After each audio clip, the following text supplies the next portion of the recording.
My name is Davidson. It's fun to be here. It's fun that I'm able to present this stuff to you. I think this stuff is really cool. So here's what virtual reality is. And virtual reality, although we're going to talk about it in some very new ways, I think it's going to be huge in instruction. I think it's going to be huge in the world for reasons we're going to talk about. My first experience with it was this. I love the cave drawings in France. There's also some in Spain. Do you know these? This is where I loved it because I'm a visual person, always taught with media, and these were drawn 35,000 years ago, way before print. We're an image-based species. It's just what we do. Way before we started decoding, this is here. So now they've closed this up because people breathe a lot and they become humid in the air, and the humid lets moss grow, so you can't go in there anymore. So this is my chance to go around and actually see it virtually. So it really made a difference for me. It was kind of special. And there is audio on this, so it's a good chance to test the audio to see if, because I don't control it. See if you guys have some audio on that. Anyway, it's all magic and wonderful. There's a lot, thank you. A lot of other ways to do it. This is the Smithsonian. This has been online for a while, right? And you actually follow the arrows and you can zoom in or go wherever you want to go, right? Wherever you want to go in the Smithsonian, you just follow your little paths. So it's not like slides. Used to be a virtual trip was, gee, slides. Anybody remember those? But now you actually can go there. So this was sort of the beginning of virtual reality, and it was nice. It really did let you do field trips. So the idea has been around for a while, and then these things came. So this is Google Cardboard. You know, Google Cardboard, these you can make out of a pizza box. These you can buy online for $4 or $2. I'll show you the links online. So this somehow has become very special. And these things, what happens is, kind of like an old ViewMaster. In fact, ViewMaster makes one. Believe it or not, ViewMaster makes one. You're supposed to just stare at the ViewMaster slide and then stuff happens. Anyway, what happens in these is you have a slightly different view in each eye. So can you see that? How it's just slightly different? So when you look in, it's really 3D. It's like holoscopic, which is really neat, and you can move around just like you could at the Smithsonian or in the caves. When you move around, it knows your mobile phone works. So essentially what they do is you open it up, you drop in your mobile phone. How many have mobile phones? There you go. Turns out that most of what you need to make a $500 Oculus run is in your mobile phone. So somebody said, why don't we just make a cardboard viewer? You put your mobile phone in here, and that's the way this works. Very neat, nifty, lots of apps. Most of them are free. We'll talk about that too. But that's what now people are coming to say as VR. When you go into the App Store or Google Play, you look for Cardboard VR, which gives you the Cardboard VR experience. So it's an immersive thing, right? It's an immersive thing, and we'll talk about that. But it's pretty neat. So in my role as Senior Director of Global Learning Resources, I've gone everywhere to do hard work in goggles to bring you this presentation, just so you know. So I was at CES in Las Vegas, and I went into outer space, and these are just, you know, unfortunately, these are 2D pictures. I'll show you some 3D in a minute, but none of these make sense unless you're actually immersed in the experience. So these are stills, but, you know, I went up in the space station, looked down on Earth, hang out with some people because they were hanging out there too. These are avatars. I didn't get my hair cut. Outside Yosemite, we're hanging there, and you look around and you get the whole 3D experience of hanging up there. The better the quality and the better the camera and the viewer, the better the experience is. This is West Germany. There's the camera they made it with over there in the corner. And I'm a little bit acrophobic, and I really had trouble in the goggles. I mean, I know it's fake, but I still had to do this a lot. You know what I mean? You don't want to look like a wimp, but you kind of go, okay, let me just find a thing, because it really was so good, I just got kind of nauseous. And this is one that was shot with that camera.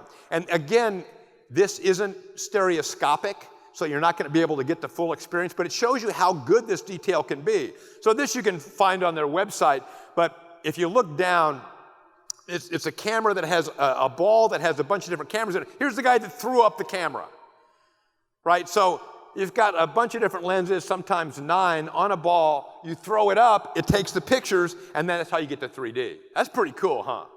That's pretty cool. Anyway, so that's sort of how that works. But it's not just kind of a trick. The New York Times sent out to its Sunday subscribers over 1 million of these units, for free, flattened out, and said, here you go. And on the side, it says,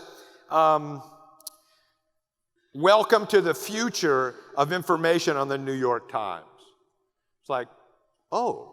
So they sent it out for free. They got a partnership with DE to do it. But it's on this box, it's the outside box. It said, let me get the quote right, experience the future of news at newyorktimes.com/VR. So you download the apps, and I'll tell you about how those apps work, but if a picture's worth 1,000 words, what's VR worth, right? Worth 1 billion words. So it's very neat how they did it. So this isn't just some wild little thing that goes on. This is a TED Talk. It's Chris Milk's TED Talk. It's really good. He's the guy that shot some of these things that got turned into VRs. And what he says, I think, is kind of profound. It tells you how important this is going to be. So here's Ted, and he's talking about this one they shot in a Syrian refugee camp. So these are refugees from Syria. You may have heard about those in the news. We're embracing a lot of those in the United States. I was just in Illinois this week, and the teachers are, the headdress is on, the students are speaking Arabic. It's very interesting. I was very proud of Chicago that they've done that. But if you want to see what the refugee camps are, you can simply download the experience from the New York Times site and do it. And this is the guy that shot that. So this is, again, much more, as Chris Milk said, than a video game peripheral. So what are we doing in schools? So I was in a classroom in Harrisburg, Pennsylvania, and we went in, that's the teacher, that's the students. It was a snowy day in Harrisburg, which apparently it is all but 6 days out of the year, just so you can appreciate Palm Springs. But here's the camera up there, and the way these are made, and let me back up a second. Do you get that the Syrian thing was not the way it looks in the cardboard? I mean, you saw the whole 360, but smashed out like a Mercator map, you know what I mean? You realize that's not really what the world looks like. When you put on the glasses, you see how big the room is. You see the ceiling, you see the floor, you see all that. So that's what virtual reality is inside the cardboard reality. So we went in with a bunch of cameras because you've got to shoot everything. If you're going to look and be able to look around, you've got to get images from everywhere, right? So this is the classroom. Put up that camera. That's Martha Ruggi, who's terrific, married to somebody from Discovery, which is great. All the kids in the room got hats for being, in the project. Anyway, so this is what it looks like when you pull it off all those cameras. It looks like this. And the reason we did this was because we were modeling a science tech book, which means a science book that's entirely in the cloud. You look at it on a Chromebook or a tablet or an iPad or whatever you want to look at, and it's in a different way. And people think, oh, so if you have a digital book, it means everybody just sits and plays on their tablet all day, right, or their Chromebook. And we went, no, no, no. You actually do interactive science. So this is sort of the video that was made from this. You're in a middle school science tech book classroom. With virtual reality, it's in full 360 degrees. So make sure you look all around, in front, above, and behind you. You'll notice stations around the room. Anyway, the voice may be a little too cheery for me, but you can see that you've got these different workstations, but see how they're broken up?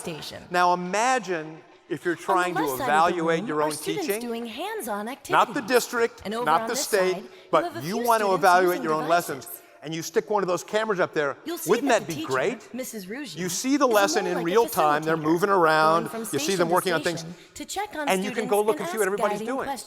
I thought Enrique was working like a dog. It turns out he's been on his phone the entire period. You know what I mean? So next time you know how to adjust. So how many think this has potential for improving practice in classes? I think it could be really huge. And when they've done this, the data is teachers really love it as long as they have control over the video. Right? As long as you have control over the VR. You don't want a parent downloading it off the web. I mean, so anyway, that's what you can do in a school. I think that's really got some impact. So let's talk about how you can do it. This you can find online. Again, it's much more interesting in the cardboard experience, but you get the idea, again, here, how there are people at the whiteboard, there are people with a pan of mud over here, there are people here doing data. All that's part of a digital book, and you think, gee, is a digital book not just on the computer and means the teacher should actually be spreading out and doing stuff like that? The answer is yes. So that's how this was used for this particular thing. Now, if you want to play, how many people would like to play with this? We're going to talk about that, and hopefully we're going to have time that you can come up and use these up here and actually do it. We're going to talk about that. But if you want to play now, in Google Maps, Google Street View, everybody been there? Google Street View, you've got this little thing up in the corner. You can see it there. And if you click on that, you can actually look around on your street if the cameras come. You can do a 360 of any place where the Google car has been. So here's a guy that went back to his favorite pizza place in college, right? How fun would that be? And you look around, you remember where you threw up, you know, all that kind of stuff. So that's what this is. This stuff can be shot. It can be used in a very positive way. So that's anyway a hands-on activity with car. This was the headline in his blog, hands-on with Google Street View, goodbye productivity. Because he'd go to all the places he'd been in Street View and then just put on the goggles and look around. So that can be kind of fun. But for instruction, as we'll see, it means your whole class can go sort of anywhere. So how do you start from the very basics? One, you get some hardware. That's what all this stuff is. There's some Q ones up here too. They've been giving those away all conference. You can look online, do a search for cardboard VR, and what you'll see is a whole bunch of different ones. There's a whole bunch of different kinds. There's the high-end Oculus one that likes to work with its own system, its own kind of world and infrastructure, but you can start inexpensive. Here's some that start for, these are kind of the expensive ones. I sorted it by relevance, $13 to $35. Now, those of you who've bought technology know this isn't that bad, $13 to $35.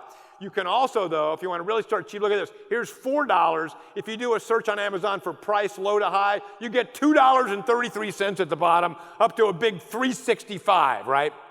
Now, what these are, these come like a sheet, and you got to fold tab A into slot A, and so if they're kids you want to keep occupied, give them that to do, and they'll build it, and you kind of tape it. And districts that have done this, I was in New Mexico, they've been using them for a while, and my early cardboard ones, because I bought the cheap ones early, I said, they kind of get soggy and they start to fall apart. He goes, Elmer's glue. So Elmer's glue it back together. Me, I use office tape, packing tape. That's what I do.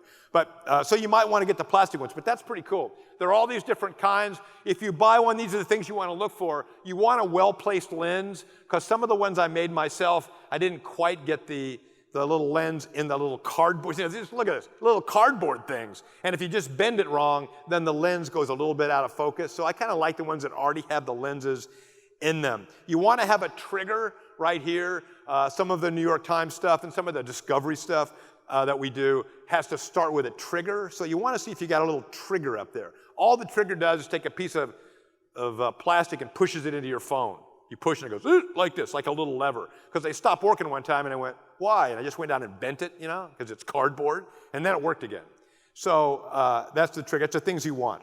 This is me in the hotel room last night realizing I couldn't show the trigger. That's the dedication. It's the dedication that we have. So that happens when you used to teach middle school. Anyway, here's some interesting ones. These are kind of cool. I have these. I bought these. I like this one because it actually has, instead of a little cardboard flap, it's got an extendable thing like this, like a big rubber band. So if you have a big fat case on your phone, you can still make it work by bending it over. The cardboard are those big fat cases, so if you drop your phone like off the Empire State Building, it'll be okay. They're very thick, so you end up having problems sometimes. You have to take it out of the case, and I ended up ruining my ironclad case by doing that because I took it in and out so much. So the big stretchy ones will work in that way. Or you can skip the part altogether and you can do like the lens you see there. It's like those old glasses you used to wear in the old movies. You just put it on like this and you put your phone in there like you see up there, and that works, and that's $15. But my new friend Mike Sinclair, who works in LA Unified, is that right? LA Unified, where I worked for like 20 years. And he said, you got to see these. So these are here. They look like this. And you see them up in the corner. They're $10. They're $10. And that's if you buy them today from him. So, but you really got a suitcase of them. But $10 is a good deal. What this means is that you can put your phone inside the little holder. The lenses are adjustable, which is pretty huge. And then you don't get the immersive experience, but it'll work. This is a little bit easier, by the way, if you want to plug in a headset, because the cardboard, you got to kind of sneak the plugs through the little slot. So this is actually a pretty good deal. $10, trust me, this is a deal. And there's free shipping because he brought it in a suitcase from Los Angeles. Anyway, so these are on, but look around and see what you do. And the good thing about it is you try it on, see if it works or not. All right, so that's the first thing. Then what do? Then you get the apps. Where do you find apps on an Apple machine?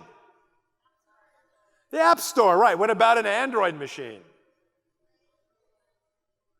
Yeah, you go to the Play Store. How many of you are Android people? How many of you are Apple people? Any Windows people in the back somewhere? Like, oh, there you go, okay. Yeah. So you go to the store and you buy it. So I'm covering the big ones, which is Apple and Android. I have an Android phone that I got because I bought Google glasses back in the day. Remember those? Oh, those 2 years ago, what? So I have an Android phone. And if you go online, one, you can see all kinds of stuff. I was in a middle school showing kids this stuff, and they do dig it. Little kids tend to look down a lot, in my experience, because you're like walking, but you're looking at different grass.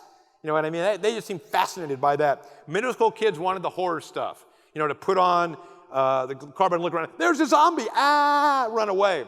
So I downloaded some of the horror stuff. But again, look, 1 star, you can look for the ratings. And now you can look and find the article I found last night, the best VR and 360 video apps for an iPhone. So there's all kinds of cool ones on that. These I found last night. Again, it's cutting it off, but one's Dino Trek VR, one's an Inside the Cell VR. That's 99 cents. A Dino one is like $2. But all this stuff's in the handout. This is just somebody's, you can see it. Oh, you just can't see it here. There it is. All right, so that's $2.99. Anyway, the ones that I would recommend starting with are these. One, this is the verses that VRSE are the ones that made the stuff for the New York Times. So when you go there, you're going to see things like this. This is an SNL episode, Saturday Night Live. Any Saturday Night Live fans? So when you put it on and turn it on, you're actually inside the audience of an SNL episode. So you can look at the people sitting down below you, look at the people sitting behind you, and it's the 40th anniversary, so there's a lot of celebrities there, so you kind of look around the crowd and see. At the same time, you see the stage, where Will Ferrell's doing his thing, but you also see the other actors sneaking on, see the guys with the cue cards. Anyway, it's a very immersive experience. So you see things like that. This is walking the streets of New York. You can walk around New York. This is a pretty cool one. This is again, displaced folks. They've made this for the New York Times. This is one where Clouds Over Cedra, you're out in a field, and they're going to do I think it's maybe the displaced. You're waiting for the airplane to come over to drop the food. If you're in a refugee camp, this will shock you, there's no 7-Elevens, you know what I mean? So you wait for an airplane to come over and push out a burlap sack of rice and other stuff, and the plane comes over and they come a little. So this is them waiting, and you hear the plane coming over, and then they push it out, and people run in an orderly fashion to get the food that's been dropped from the airplanes. Anyway, it's a good experience. You think kids would benefit from that experience? Yes, we do. Okay, good, I agree. So there's those. I like these 4. Jurassic VR is a lot of fun. So there's a lot of Jurassic Park ones, and that's where you look around, and there's velociraptors behind you, a T-Rex in front of you. It's just fun. So for dinosaur people, this is one they do tend to like. So these are free. This is what's getting started. There's the Discovery VR. So how many of you have seen the Mythbusters before? Mythbusters is fun. You see a whole episode being shot. So you're inside there, and here's the camera, and there's Jamie. Behind you is the barrel that's going to blow up, and you can look around and sort of do whatever you want. And when you turn, the image turns with you. So that's what virtual reality is. So I would start with these. Notice on this one, war has driven 30 million people from their home, 30 million children from their home. This is the stories of 3 of them. That could be pretty compelling, huh?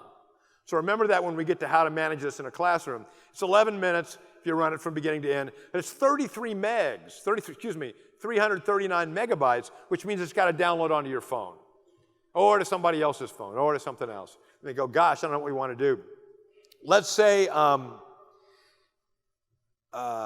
you want to expand this to kids. Find some phones that people aren't using, in their garage. See if you can get them online. See if it's easy to do with an Android. Apple, you may have to have an account. With an Android, you take out the old ones, download it, because the web still works, the camera still works, and it might be fun. Anyway, different ways to do it. These are just some of the things that people are saying. There's Chris Milk's TED Talk, if you want to look at that, the empathy machine. Somebody that says, this might make us better people as we look around at different kinds of hygiene and empathy, and maybe it'll slow down bullying a little bit. So the potential, people are very excited about the potential of virtual reality. In a school, you can start in a meaningful way, and the way you do that is kind of like you do a field trip.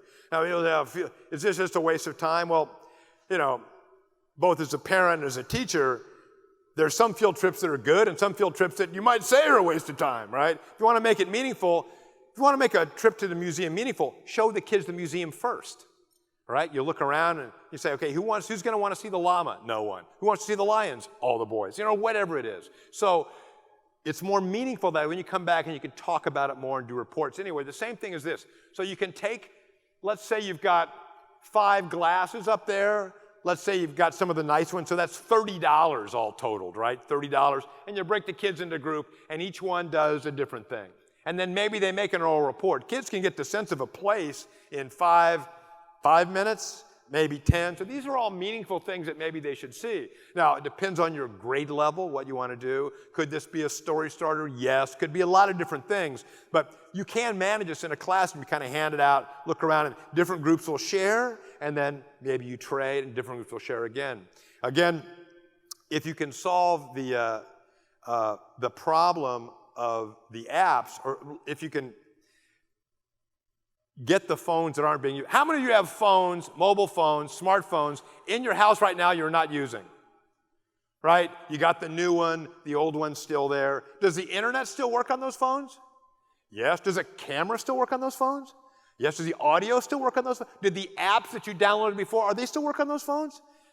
They do. So you've got a tremendous resource in your communities if you can find a way to pull those phones together. Now again, with Apple, they like you to have an account before you do the apps. With other phones, you can download it without that. But even if you do, you set up an account, and then that's what loads all the apps on those phones. They don't have to have a cell plan. They just have to work. Anyway, that's something to think about. So here are things you could make yourself. We're going to talk briefly about making these, but you can make these. If nothing else, you can make the ones that were so hot just 2 years ago. The cave drawings, the Smithsonian. You can make those now with free apps on that mobile phone that you have in your pocket. What would be cool? How about your classroom 3 months ago? You know how elementary classrooms can kind of transform in 3 months? Why not? If you don't have one of the fancy cameras, we'll talk about those, you can just take your phone and just go like this. I mean, really, it does work. How many of you made panorama VRs like that? Look at all these people. Just go there, they're online. You do the ceiling, you do the floor, and that means that you could do your classroom. And you could say, let's go back and look what it looked like in September. Or how about last year? Or how about 2 years ago? You're in a secondary classroom, you say, all right, this is the same room I had 3 years ago. Let me just take a look around at who was there. And they look around and go, ooh, it's Martha. Look at her hair, whatever. It just gives a sense of place, don't you think? I mean, these things you can do. Local STEM industry, go there, make an experience, talk about that. You can go to another class, have them do their lunchroom, or their classroom, just to see what it's like. For some kids, the only school they know is the one they've been in. But the world is different, right? So you could trade them back and forth. These files aren't that big. The giant ones with the big cameras from the New York Times are 300 megs. You can make them for a lot smaller. And the panorama VRs that you can use love you to load it up in the cloud so you can share that with classes. So you can make them, the cameras, if you're going to go that way. And again, you can make panorama VRs right now. A lot of you have already. If you're going to make the kind that go inside the cardboard, which is one of the things we're talking about, the cameras can be from $300 up to $15,000. And right now that's what the price point is. I'm just sharing it with you because you can. Maybe you'll be a Leroy Finkel fellow and get the $500 and you can spend it on VR so your classes can have continuity in their school in years past. A lot of schools have changed. I'm really high on that idea because I taught in schools where the demographic completely changed in 10 years. Anybody ever taught in one of those schools? Or suddenly the demographic shifted? It's kind of fun. Anyway, you can do the street view. You can do all this stuff with, that's how they did it. Explore Street View is not supposed to be on this slide. That's before. Anyway, $300 to $15,000, that's the GoPro unit. This is one that's used to be free. I think it's $1 now, but this is on This is on the iPad. It's an old one, but I really love it. But there's a whole bunch of them. This is one where, as you see, you can just start, and as you go around, it stitches together a great VR panorama for you. So you can start doing this now. It's a little bit more of a pull to pull it into the cardboard, but certainly by the next Q conference, that's going to be done already. So there are people doing it now. Kathy Schrock's done it. Look at some other stuff. Here's a way to do it if you got one of the old iPhones. Somebody actually made a device for 39 bucks. I bought it. It does work. Little jerky when you look at it in the glass, or excuse me, you have to look at it in this thing, which looks like a glass, but it's a little, excuse me, cardboard. Cardboard. One is $3, one is $1,500. There's a really difference. Makes you feel kind of dumb about being an early adopter. Anyway, these will work in that phone. So the others, you can go on YouTube and watch stuff with cardboard, but be careful. See how these images really are the same? You're not really going to have that stereoscopic view. You're not going to throw up on the roller coaster in this stuff. You really want stuff that's shot with multiple cameras, or at least with multiple points of view, to get that really, oh my gosh, I'm actually there experience. So be careful about that. This is, again, from the web, and it tells you how to make your own videos, but again, the videos are exactly the same. They go into the cardboard, but it's just two of the same, so it's not really the completely immersive experience. It's a different thing. You could also become a developer. Hey, best thing to do is just to get a camera that's devoted to that. If you're going to do that, this year, I'll give you the choice in a second, but that's all the GoPros. See up in there in the blue? That's where all the GoPros go. So you buy a bunch of them. GoPro sells these little units, and when you put a GoPro camera in each one, which adds up quickly, by the way. If you're buying GoPros, that's why GoPro would love you to buy this little plastic thing, because then you got to buy 6 GoPros to go in it. But that's how they did it. And a lot of the stuff you see in the cardboard can be stuff that was shot on one of those. Here's some they had at CES. This one is like $4.99. This is a really cool one up here, but it's still like 600 bucks. This is just a microphone I just thought I'd put up there to show you how you record the sound in 3D, right? How do you record the sound? Well, you have a bunch of little microphones that pick it up too. It's not really the best way to do it. You really want to do it a different way, but here's the Theta S. And I'm sorry I've got the price on it, but this is one. It's about the size of a mobile phone. It's got a lens on with this kind of a fisheye. Is this the version that has a lens on both sides? You see some of them are a lens on both sides. Anyway, you can shoot a 360 either by holding it up, and then it records automatically all around, or you can put it on a tripod and just stand it there, and then everything that happens goes into that. So that's what Kathy Schrock has. She's posted some of her stuff online that she's made with it. But those are still about 40 bucks if you look around. So the price point is not really there yet for doing it in an easy way. What you can do is kind of grind the VRs that you shoot with software and put those into the camera if that's what you want to do. This is Kathy Schrock's site, and you can go there and see what she's been doing. She likes to be an early adopter, so take a look at what her cameras would be. This is the site that she said she uses. This is called Round Me. If you go there, you can actually see, I think, her house. So here they are, and they're trying to sell it. And you become the director, which is all very cool, and you just kind of hold it and sprint it around, and then you push it into their software and their site, and they push it up to somewhere else. So this stuff, you can start to play with this. It can be done, and I think it's sort of a pretty neat way to go. So this is, oh my God, is it almost 2:30? Okay, so, yes, it is. So that's one way to do it. This is, we don't have time for this, but you can find this in the handout. This is actually a fashion show. Somebody did it. And if you look at it, it's, they have audio hotspots. So you can actually see, there they are. So up here, when you click on that, or in some of the systems, when you look at it, you actually hear the audio from that particular time. All right, so, I want to get through this. That's about it. Talking about this, it is true that VR has been on the cover of Time. It's true that you see on the web ways it's going to revolutionize medicine. Here is a story that was on CNN about a doctor that did save a kid's life because they 3D rendered the kid's, the organ that needed to be operated on. And the doctor realized, I can go in through this way. And we didn't think we could do that, but now I see how it did. So you do like an MRI, and you can do a 3D rendering from that. And it's a good video. You can find it online. But that's from the CNN site. But the real indicator that it's here to stay is that they're using it in the football programs in the South. So You can save as many lives as you want. If it's in football in Arkansas, the program, it's not going away. You know what I mean? What I'd like you to do, though, is have a chance to come up and play with this. So how many of you have downloaded those apps already? So if you've downloaded those apps, come up. I'm sorry I let the time get away from me, but come up here and just stick it in one of these cardboard things, all right? And kind of play around. I'm up here to help you do that. My new friend can help me do that too. Remember, if you want to spend the $10, I would really say it's worth it. So, all right, how many people learned something? Good. Are you glad you came? Yay, okay. So what I'd like you to do is if you want to come up, go ahead and come up here and stick your phone inside one of these devices. If you have a big case, you can do it this way. One of these will work for all of you. Really wanted you to have time to do that. But are there any questions in the meantime? I can't believe I ended on time. Did I talk fast? No. Anyway, so this is time for you to explore. Download the presentation, then come up and get some hands. Yeah, come on up. Come on up. So here they are. I'll let you kind of put them together, but you put them together like this. They flip open like this. You get them in there, right? Yeah, so you put your phone, yeah, you pick the app and then do those. And here they are. These are the ones that are already made out here. Okay.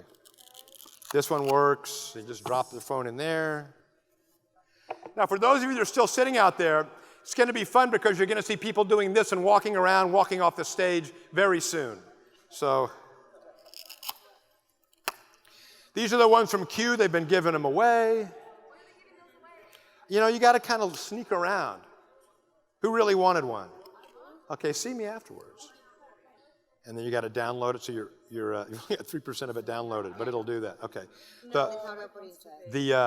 The dinosaur one is an easy download. All right, who else has got them? So who has one? So here, this will work on your phone. Then you'll do that. So it's too big for that. Too small. You can try it, but you really want it to line up so you get the 3D effect.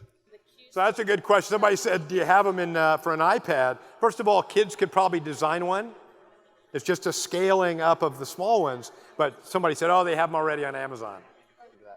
Let me show you something, though. Come here. If you wandered off and forgot to leave it on the table. Here, come here.